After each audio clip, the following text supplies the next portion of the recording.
El raptor del teléfono negro ha vuelto, pero esta vez para perturbar tus sueños.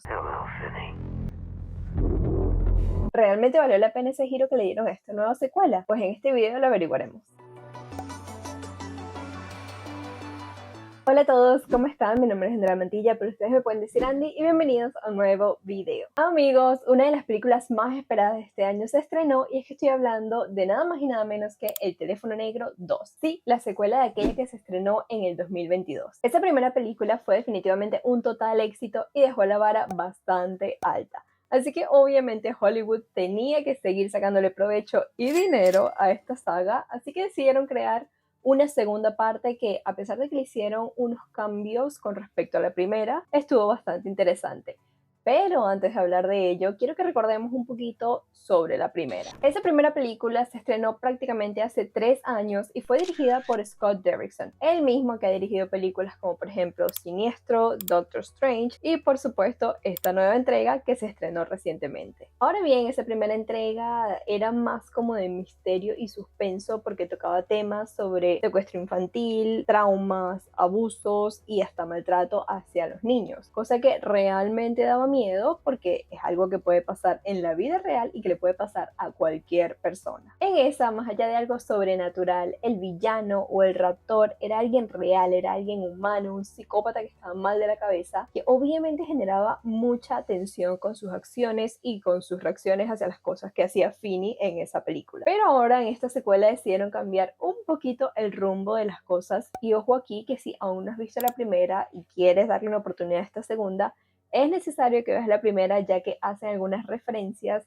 y tienen algunos guiños que si aún no has visto la primera no vas a entender o no vas a conectar al 100%. Pero ok, ¿qué es lo que propone esta nueva secuela de Teléfono Negro 2? Por un lado vemos a Finney lidiando con su vida 4 años después de su secuestro, mientras que su hermana Gwen empieza a recibir llamadas en sus sueños que le muestra visiones de 3 niños que fueron aterrorizados en un campamento de invierno llamado Alpine Lake. Obviamente los hermanos deciden ir a este lugar a averiguar más sobre estos sueños y se encuentran que todo era obra de nada más y nada menos que el raptor. Aquí cambia un poco más el tono y el concepto de lo que vimos en la primera, que era más como terrenal, pero ahora aquí en esta tomaron un rumbo más sobrenatural con ciertas referencias como a Freddy Krueger, ya que como sabemos el villano, el raptor, murió en la primera película, así que ahora lo vamos a ver a través de los sueños de Gwen, que son bastante perturbadores. Así que siento que fue una forma interesante de continuar esta historia de Teléfono Negro, pero conectándola con la historia de la primera también. Pero ahora hablando un poquito más de las actuaciones, me parecieron súper chéveres, porque ya de por sí en la primera destacaron bastante, así que por ende en esta ya tienen más experiencia, ya pasaron ciertos años entre Black Phone 1 y Black Phone 2, así que por ende ya saben cómo actuar un poquito mejor, por lo que eso se nota en la película. Por ejemplo, Mason Thames, últimamente me encanta ver a este niño en la pantalla grande, y es que de verdad se ganó mi corazón, tanto en la primera película de Teléfono Negro como también en Cómo entrenar a tu dragón. Con respecto a Madeleine McGraw, también siento que lo hizo súper bien para haber sido uno de sus primeros papeles protagónicos, que sí, a pesar de que en la primera entrega también tuvo un papel súper importante, en esta el enfoque se iba completamente en su personaje. Sin embargo, debo admitir que hubo una escena al principio en la que ella está hablando con Ernesto que me pareció un poco extraña, no sé, la actuación no me convenció, se sentía como diálogos muy forzados, pausas muy incómodas, no sé si esa era la intención, ya que, bueno, ellos se gustaban, pero no sé, no me gustó del todo allí. De resto, sacando esa escena, siento que lo hizo maravilloso. Y otra cosa que me encantó es la relación como hermanos que tenían Gwen y Finney, ya que sí, en algunos momentos tenían algunas discusiones, como es normal en cualquier relación de hermanos, pero se notaba realmente que cada uno de verdad se preocupaba por el otro. Y a pesar de que Finney en esta película está como un poco más maduro, más serio, ya no es tan risueño como antes, obviamente por el trauma que está viviendo, también se nota que con ella se pone o saca un poquito más ese lado sentimental. Ahora, Ethan Hawke como el raptor o el villano, maravilloso. No tengo nada malo que decir. Es de verdad esos personajes que quedan en la historia y que son memorables. Además que en esta oportunidad su personaje tenía que actuar como más terrorífico, más gore, ser como más perturbador. Y siento que en verdad lo hizo bastante bien. Aunque no sé si es que la película no tuvo el presupuesto suficiente, pero me hubiese gustado ver un poquito más de él desde el inicio de la película y no tanto ya de la mitad hacia el final, que es cuando prácticamente aparece, ya que a mi parecer la película estaba un poquito lenta cuando inició. Ya a partir de que empezó a salir el raptor, se empezó a poner bastante buena e interesante. Otra cosa es que a pesar de que sí dieron el origen del raptor, siento que debieron haber dado un poquito más de detalles o tal vez mostrar cómo se creó, cuáles eran sus motivaciones, aunque realmente en la vida real ese tipo de personas simplemente están más de la cabeza y ya. Pero no sé, creo que me hubiese gustado saber un poquito más de su historia como tal y no simplemente haber visto lo que mostraron en la película para no dar spoilers. Y ahora hablando de Miguel Mora, el actor que interpretó a Ernesto, también me gustó. Sin embargo, siento que su participación estuvo un poquito más ligada a la primera película, más como un guiño o una referencia hacia ella, porque ok, sí, era el interés amoroso de Gwen, súper lindo y todo, pero hasta ahí. Lo que sí me encantó de él es que el actor es el mismo que interpreta a Robin en la primera película. Robin era uno de los niños, una de las víctimas del raptor, que su alma quedó atrapada en el sótano,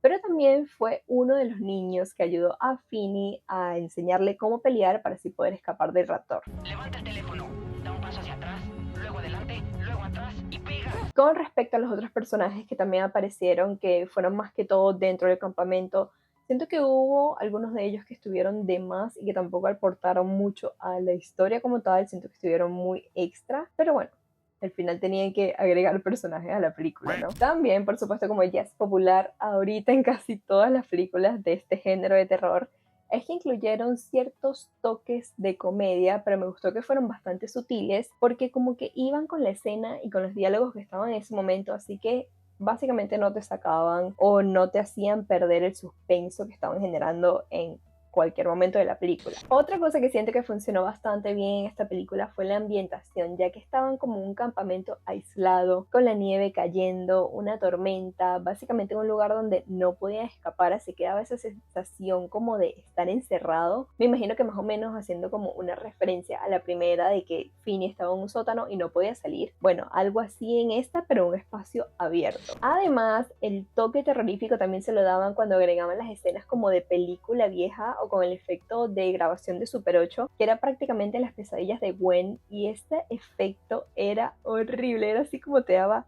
ese toque terrorífico que necesitaba la película para meterle esa tensión que necesitaba. De paso, que justo cuando estaban pasando esas escenas, de fondo le ponían como un sonido de rollo de película rodando que hacía que se sintiera mucho más la tensión. Definitivamente lo asocié bastante con la película Siniestro porque tiene bastantes escenas de ese estilo. Claramente esta secuela es más gore, es más sangrienta y está más inclinada hacia el horror sobrenatural que el suspenso como tal. Y aunque siento que la película estuvo bastante buena, la verdad salí un poquito, solo un poquito decepcionada. Tal vez porque tenía bastantes expectativas o porque no esperaba que cambiaran el rumbo del género de suspenso a sobrenatural así con esa historia. O tal vez porque la primera realmente me gustó bastante y pues no sé, yo siento que cuando sale una primera película que es bastante exitosa y luego sacan una secuela, básicamente esa secuela va a estar bajo la lupa y bajo el ojo de todo el mundo para ver si realmente fue igual de buena. Y también porque el día que fui a ver la película, justo en la sala de cine del lado estaban reproduciendo Tron,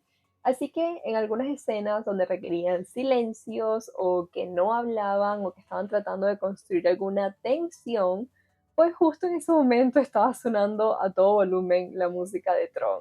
Entonces no sé si eso también tal vez habrá afectado un poco mi experiencia al verla. Definitivamente para mí lo mejor de esta película fueron las escenas de las pesadillas de Gwen, ya que allí es cuando daba realmente más miedo. De resto, como les dije un poquito antes en el video, a mi parecer la película estuvo un poquito lenta al inicio. Y en conclusión, en este caso siento que funcionaba más la premisa que dicen que menos es más, ya que en la primera, como pudimos ver, era simplemente un niño atrapado en un sótano temiendo por su vida y por un psicópata, un raptor que buscaba también hacerle la vida imposible. Simple, básica y efectiva, funcionó bien. Pero igual admito que esta película lo hace súper bien en el género del horror y vale la pena ver si disfrutaste la primera y pues ahora quieres ver alguna película con ciertas referencias como películas slasher o de terror ochenteras, donde prácticamente ahora tenemos a un villano que se mete en tus sueños y trata de herirte y eso pues se ve reflejado en la realidad. Pero si estás esperando la misma sensación de la primera, tal vez una película un poco más realista con un villano humano que exista,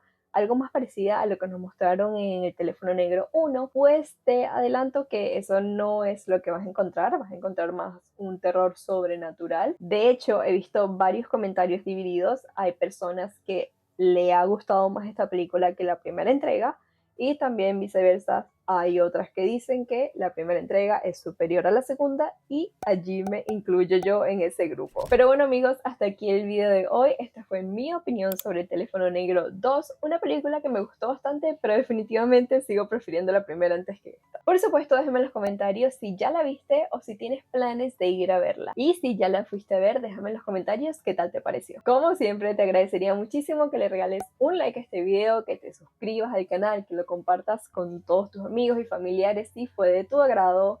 Y tampoco te olvides de activar la campanita de notificaciones para que no te pierdas ninguno de los videos que subo. Sin más que añadir, nos vemos de nuevo en el próximo video. Bye.